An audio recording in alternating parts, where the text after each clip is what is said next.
Okay, so today we are doing a solar update. I know a lot of you guys have been asking questions where we are in the process because it's done. It's been installed for almost a month now. A little over a month, actually. A little over a month, and not much has changed.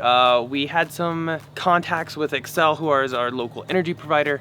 We had a contract to sign with them, and we recently got word that our meters have been ordered.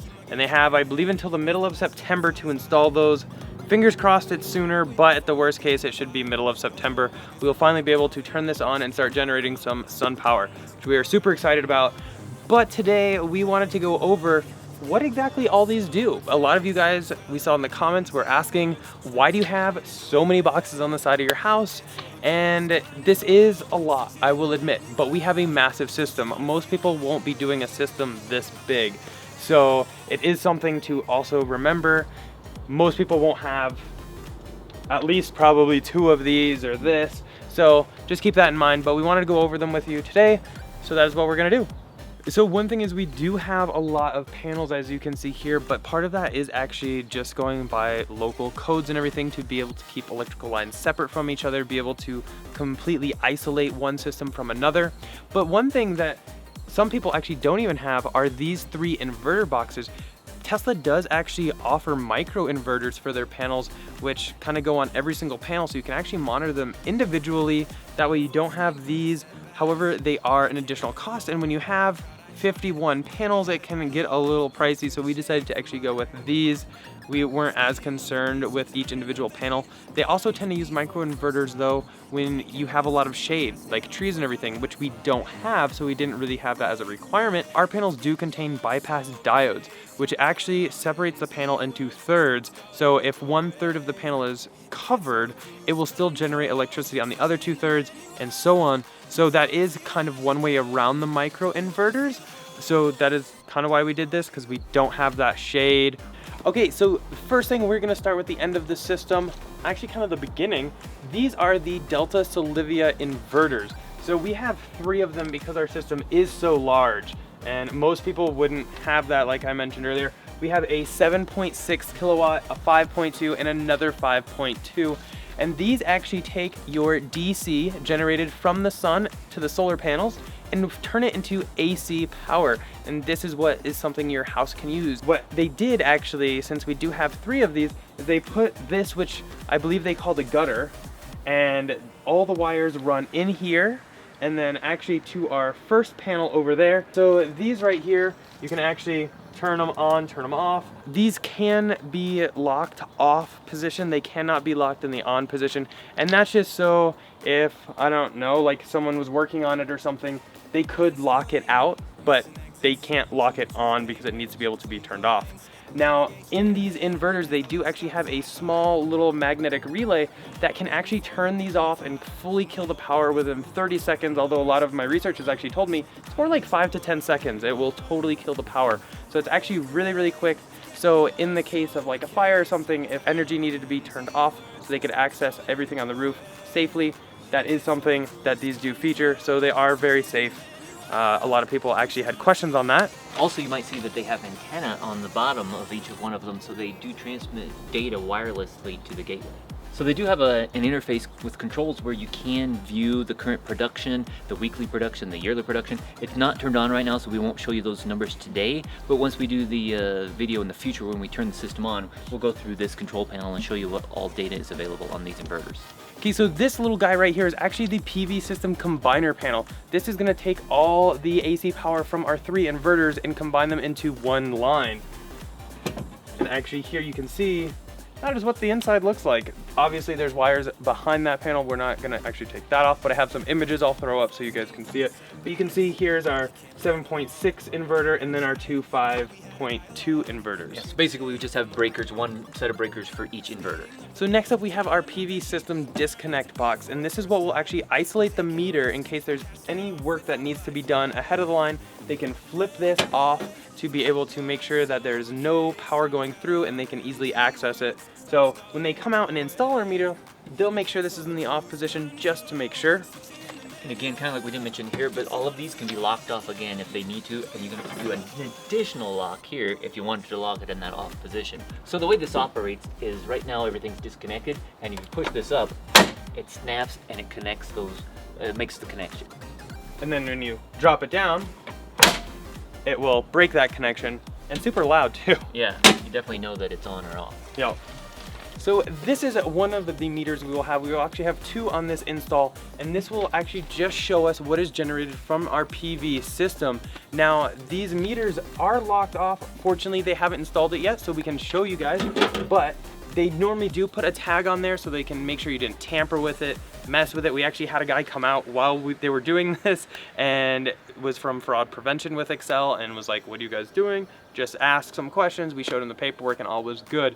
But they do want to make sure that no one is doing something they shouldn't be. So again, this one is just going to have one meter, and this is going to be our production meter, which shows how much solar energy is produced. And while there's no meter in here, they just have this little blank piece of cardboard. You can see that it just plugs into these 4 slots right here, just like a little snaps right in. And if you don't have a meter and you want to be able to turn on the system, they do have this like little temporary switch that you can use, just raise it up. It's very similar to this one over here, but it just handles this box. And you can use it this way. You can't put the cover back on because you're not supposed to use that in a permanent basis. So here's an example of what the meter will look like, which snaps in here. As I was mentioning, it just snaps right in here. It's got these 4 like pins that slide right into the slots, and it energizes the meter, and then it will keep track of all the energy we produce. Okay, this next box that we have here is our generation panel, and what this box does is it combines the power from our solar system, our power walls, and the line coming in from the grid. You can see there's a warning here just so that anyone working on the system knows that there's 3 sources of power coming into this box. The first being the line coming in from the grid, the second one is the photovoltaic system, which is our solar panels, and the third is our power wall system. And if you look closely, you can see one input into this. I don't know if you can see from that angle, but that's coming from the grid. This one here is our solar panel, and this is the power wall, all leading into the panel. We open it up, you can see there's a main shutoff, and then you can see we have breakers for the solar and for each of the individual power walls. So while this does have our breakers for the solar and for the power walls, it also contains some of those CT scanners, which are some magnets that they put around the wiring in there, and it can measure how many kilowatts or how many watts are being generated by either the power walls or through the solar system. Okay, this next panel is our service disconnect, and this is now the main shutoff for everything. And inside of this, it's also our gateway, and this contains some more CT scanners which measure power coming into the house, but also power going out onto the grid. Again, it contains some more of those CT scanners which hook into Nurio, which is a device that sends that information back to Tesla, and so you can monitor this via your Tesla app. These last 2 boxes actually used to be one combined box before we had our solar installed. They had the meter up at the top, and then we had all of our circuit breakers for the entire house down below. When Tesla came out, they went ahead and upgraded our main panel because we needed room for a few more circuits.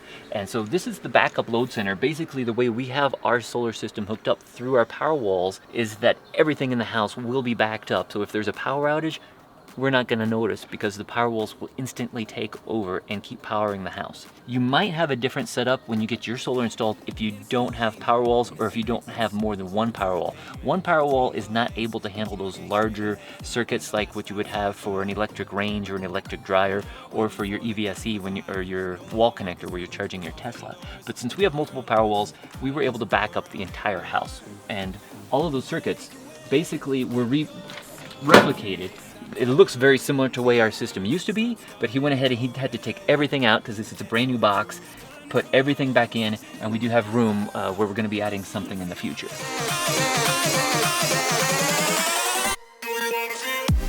Okay, so this last box that we have up here is where our main meter will be connected back in the house. So just like that other meter I showed you, it will plug in, they'll remove that, they'll plug that right in.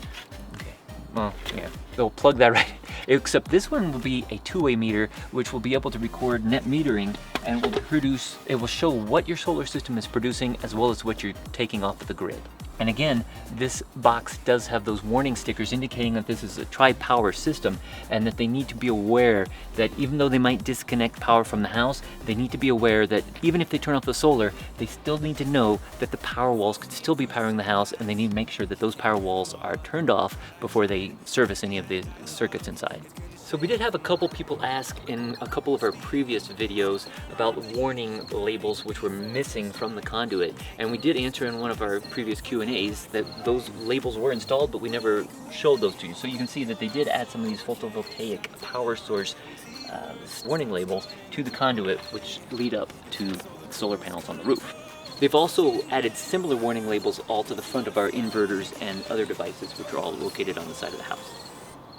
Okay, so that's our solar update for today. Again, we are still waiting for that permission to operate from our local utility company, and we're waiting for them to install those 2 meters on the side of the house. Once we get those, we will be able to turn our whole system and Powerwall system on, and we'll be coming back with an update for that. We hope that we answered some of your questions. If you have any other questions concerning our inverters or any of the service disconnects, go ahead and put them in the comments down below, and we will address those in a future video. As always though, if you guys are looking for a Tesla, definitely check out our website, teslainventory.com.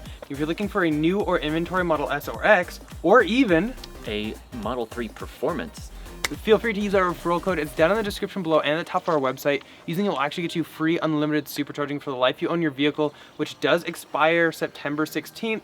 So if that is a concern, definitely get your order in by then. And if you do use it, definitely send us an email through the website so we have your contact information. So what we're going to be doing is anyone who has used our referral code, we're going to be inviting you guys out when we take delivery of our next gen Roadster, so we can do test rides, test drives, have a big old party, maybe even invite you guys over to the house, show off our solar system for you guys. Because really without your support, none of this would be possible. So we can't thank you guys enough for all the love, everything you guys have shown us. As always though, thumbs up if you enjoyed that video. Go ahead and click here to subscribe, here for some other ones. We'll see you guys in the next one. Bye.